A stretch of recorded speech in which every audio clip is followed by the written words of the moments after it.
ตื่นเต้นอ่ะนี่มันอีกเลเวลหนึ่งอ่ะเกาหลีเกาใจน่ากลัวอยู่ครับแล้วเล่น aggressive ด้วยป๋ามีโอกาสไปถึงสูงครับไปถึงแบบ3คนเกมในไลฟ์ทัวร์มันต่างกับออนไลน์มากๆมีความมั่นใจสูงครับน่าจะสู้ได้ครับอยากเข้า Final Table ได้แชมป์หรืออะไรเงี้ยจะได้แบบส่งแพ็กเกจให้ครอบครัวมาเที่ยว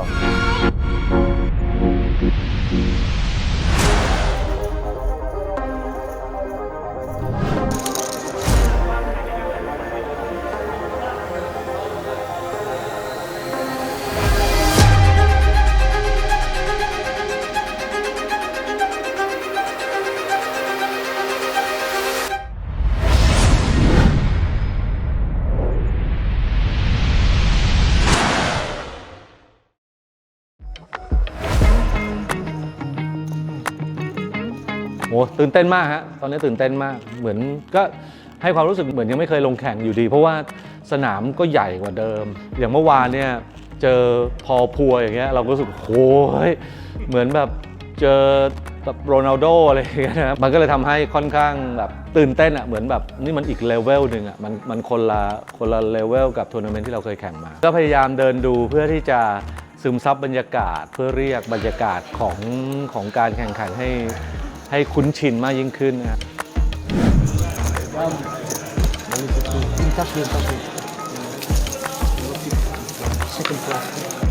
คืออยากได้รางวัลเยอะๆอยากได้รางวัลไปเป็นค่าเทอมลูกอะไรอย่างเงี้ยครับคุยกับลูกไว้ก่อนมาครับก็ถ้าสมมุติว่า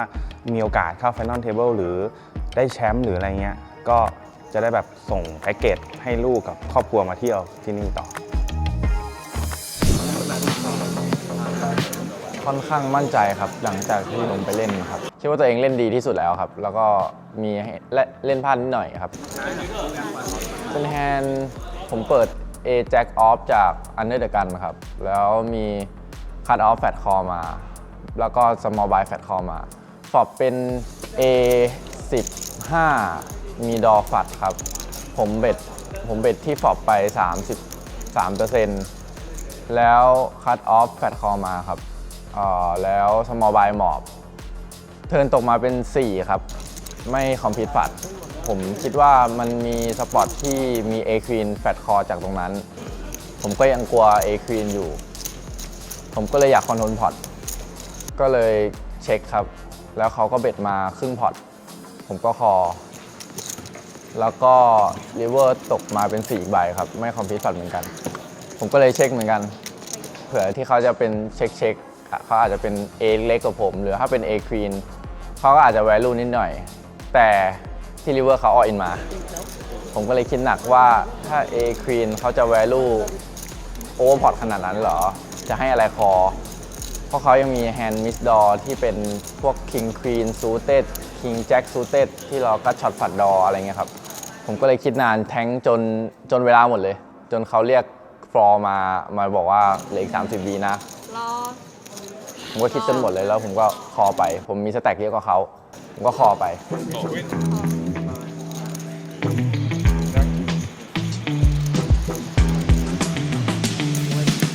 สุดท้ายก็ถึง A Queen จริงๆเหมือนที่เราคิดไว้เลยก็เป็นแฮนด์หนึ่งที่เสียชิปไปประมาณ100,000 กว่าชิปอะครับ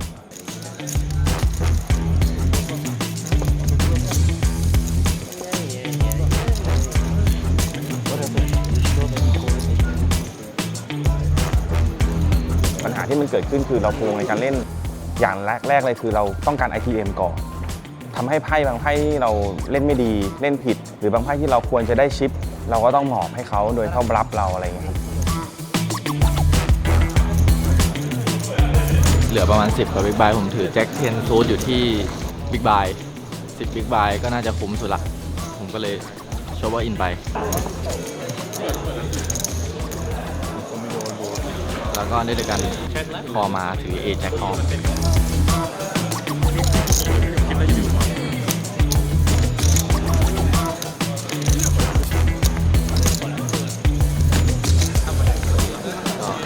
แพ้ตบ A ให้คน นี้เราเข้ามาช็อตแตกนะครับเพราะว่ามาถึงปุ๊บก็กว่าจะทำอะไรเสร็จก็ปิดบายอินแล้วก็เลยซื้อเข้า20 Big Buy ชิป Star 30,000 คือมันก็ช็อตแล้วครับพอเข้ามาถึงมันโดน Small Buy Big Buy มันเป็น Big Buy Ante นะครับมันก็เยอะ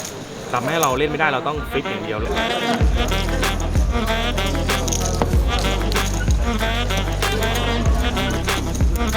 แล้วพอดีโชคดีด้วยมั้งกับบอททอนเขาอออินใส่เราด้วยไพ่ที่ไม่ดีแต่เราดีกับเขาแล้วเรารับแล้วเราดับเบิลอัพทำให้ผมเล่นง่ายแล้วก็เลยเล่นง่ายมาโดยตลอดก็เลยผ่านเข้าเดย์วันเป็นเดย์2ไอเทียนบานเดอร์คือ พอเราเข้าเดย์วันเป็นชิปช็อตแตกเราไปเล่นเดย์2มันจะเล่นค่อนข้างยากมากเพราะว่าชิปมันน้อยแล้วพอจังหวะที่เราจะดับเบิลอัพอ่ะเรามัวแต่เป็นเลือกไพ่ที่มันเป็นไพ่ที่ดีเพื่อที่จะดับเบิลอัพสุดท้ายแล้วอ่ะมันต้องทำหลายจัมป์หลายทีมันทำให้รู้สึกว่าค่อนข้างยาก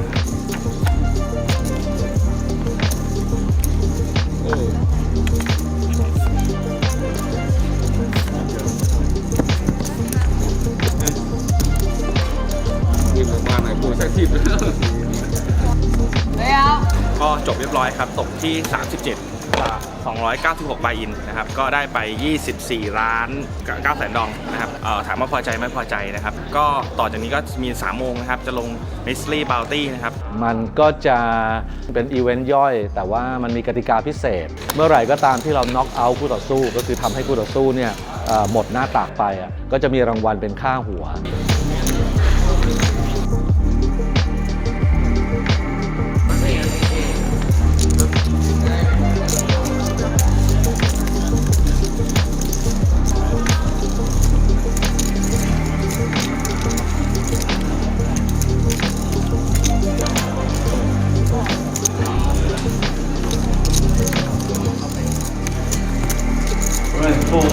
high roller.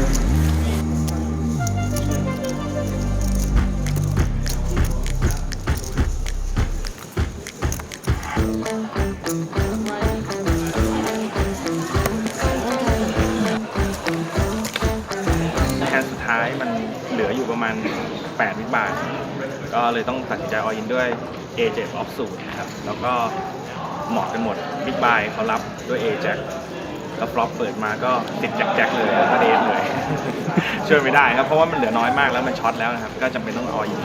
เพราะว่าถ้าแฮนด์ต่อไปเราจะโดน Big Buy Ante เราก็แค่จะเหลือแค่ 1-2 Big Buy ซึ่งเราเล่นไม่ได้แล้วมันลากมา2 วันด้วยล้าด้วยเหนื่อยด้วยแล้วจังหวะแฮนด์มันไม่มีด้วยมันช็อตไปเรื่อยๆจากตอนมีชิปแล้วก็นั่งรอไพ่จนมันเล่นไม่ได้เลยเราเปิดเขาที่เป็นมันมีคนช็อตเล่นหมดซึ่งเราก็โดน Big Buy กินไปเรื่อยเราทำอะไรไม่ได้นอกจากเราต้องรอฟลิปอย่างเดียวก็ดีที่สุดแล้วครับเป็นไพ่ที่เลือกแล้วก็เต็มที่แล้วครับ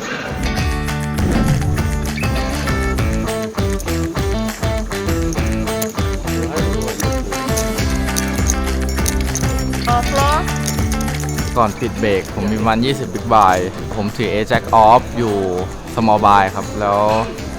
บอททอนเขา Open มาผมทรีเบทไปเขา All In มาผมมีประมาณ20 Big Buy ผมหมอบไม่ได้ละก็เลยคอไปเขาถือ Pocket 10 แจ็คตกก็ทำให้กลับมามีแสนชิป ดีใจครับรู้สึกปลดล็อกก็เป็นทัวร์แรกที่เข้าอินวันนี้จากที่ลงมา 2-3 ทัวร์ได้ครับก็รู้สึกปลดล็อก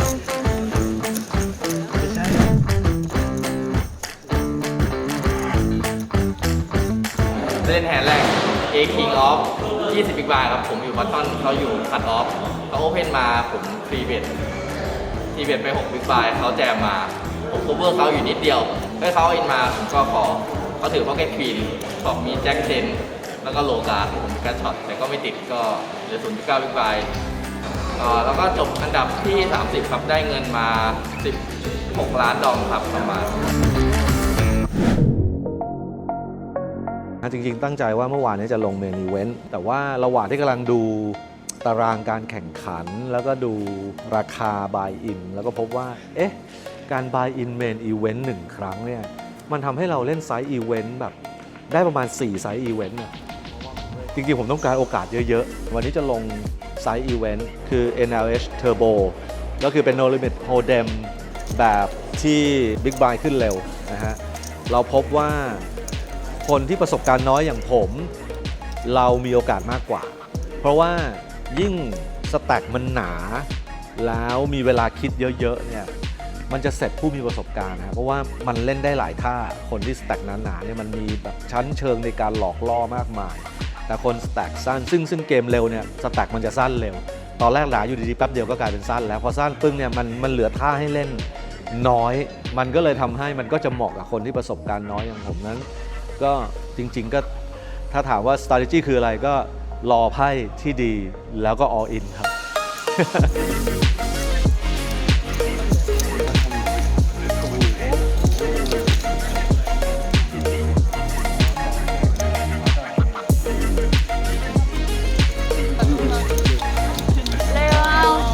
โกตอนนี้เลยเปลี่ยนใหม่ว่าจะเข้าไปหาประสบการณ์ในไซต์อีเวนท์ที่มีกติกาแปลกๆทั้งหลายเพื่อที่จะได้เรียนรู้ว่าในที่สุดแล้วเราเหมาะกับกติกาแบบไหน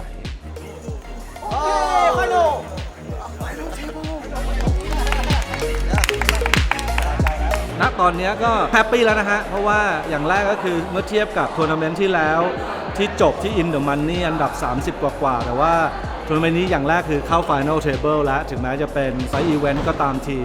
มันไม่ค่อยมี ICM ถ้าจะถามว่าเราเล่นเพื่อชนะหรือเราเล่นเพื่อเงินเล่นเพื่อชนะอยู่แล้วฮะชนะเราก็ไม่ต้องห่วง ICM มากเท่าไหร่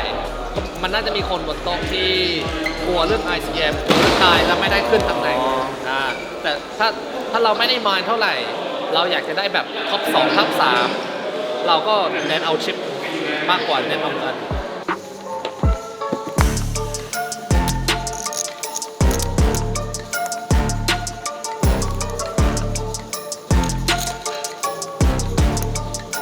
ตอนนี้มีเกาหลี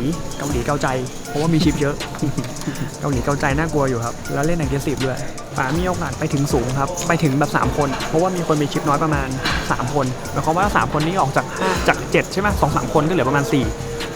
ถ้าป๋าเป็นคนกิน1ใน3เนี่ยป๋าน่าจะติดท็อป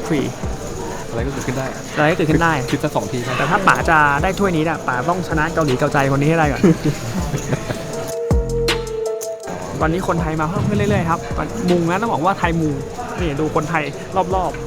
ๆอย่ามีเคลื่อนอีกครับผมว่าถ้าเหลือ3คนเนี่ยคนไทยน่าจะโถมเพราะว่ามีคนเอาอินครับจังหวะนี้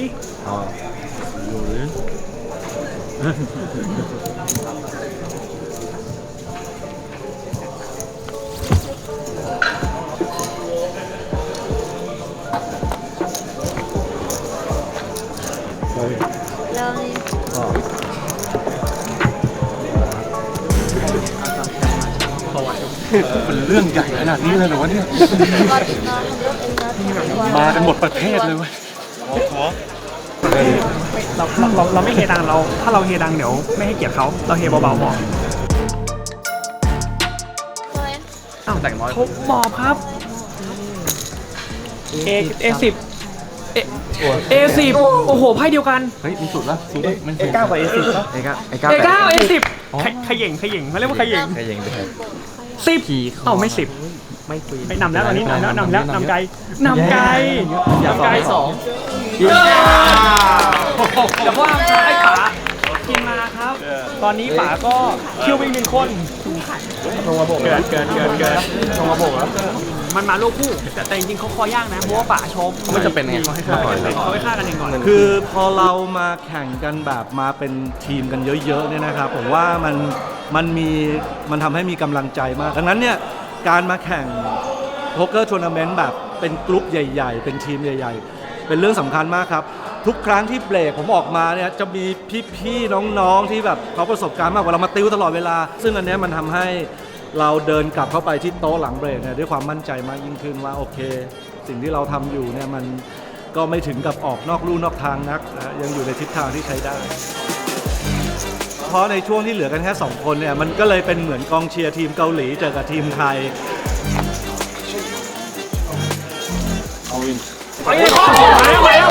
บรรยากาศมันก็เลยคลึกคลื้นครับทุกครั้งที่มีการโชว์ดาวกันก็เสียงกรี๊ดก็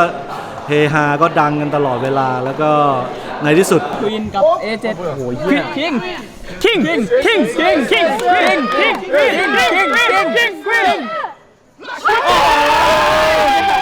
บอกเลยว่าฝั่งนี้เรา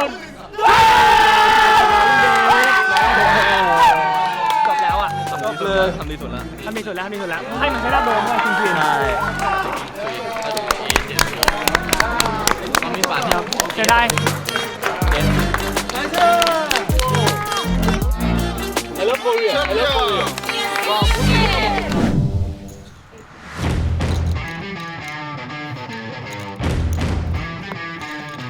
เมื่อคืนนะครับลงรายการ Bubble Rush เป็นรอบ 4 ทุ่มนะครับค่าบายอินอยู่ประมาณ 10,000 บาททัวร์มันเป็นค่อนข้างเป็นสปีดโทโบนะครับ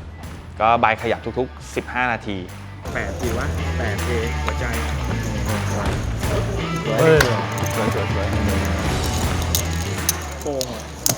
ผมถือ Pocket Queen แล้วก็มี UTG Open 2 Big Blind ประมาณนะครับแล้วก็ UTG บวก1 3 bet ประมาณ 3x 3.5x ค่อนข้างใหญ่มากๆแล้วผมอยู่ small buy ตามสแต็กต่างๆมันควรจะ all in ด้วย Pocket Queen แต่ผมเลือกแค่ Fat Call เนื่องจากมันมี 1 คนที่เป็น Short Stack เหลืออยู่ประมาณ2 Big Buy หรือ1 Big Buy เองครับทำให้เราin the money เราก็เลยกล้าๆกลัวๆในการเล่นตรงนี้แต่ถามว่ามันก็ยังโชคดีที่เราพอเราแฟตคอเข้าฟอบไปแล้ว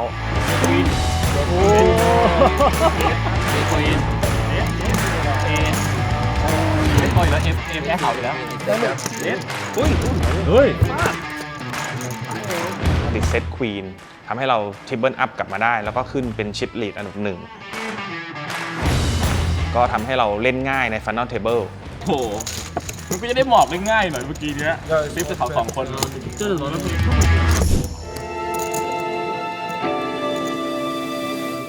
เราก็มาถึงช่วง Hedge Up กับคนไทยด้วยกันพี่อีกคนหนึ่งชิปเราตามเขาประมาณ3 เท่าตัวนะครับเราก็เล่นสแต็กกันเรื่อยๆจนเขารู้สึกเหมือนกับเขารู้สึกว่าเขาเริ่มเสียเปรียบเราทีนี้เขาก็เลยใช้การฟลิปเป็นหลักแล้วทีนี้ all in ใส่เราถือ A8 อยู่ Big Buy ก็ฟลิปกัน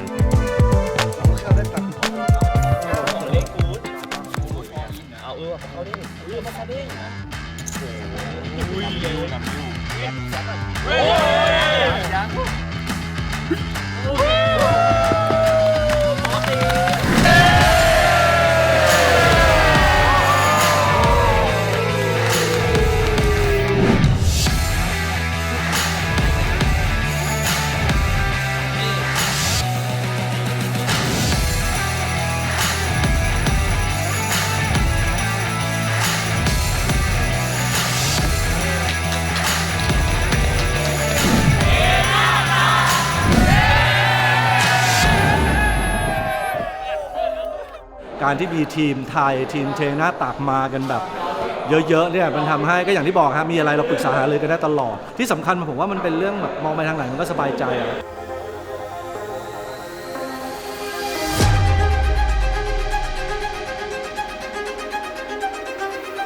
ที่คนไทยมาโป๊กเกอร์ดิมครั้งนี้นะครับก็เห็นนะมีหลายกลุ่มมากเยอะมากคิดว่าโป๊กเกอร์ในไทยกำลังเติบโตไปอย่างรวดเร็วมากๆครับ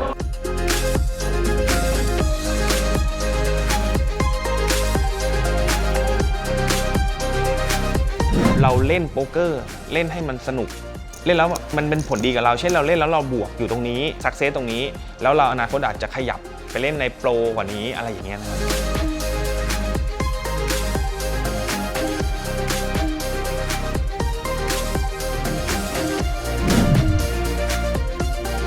บ๊ายบาย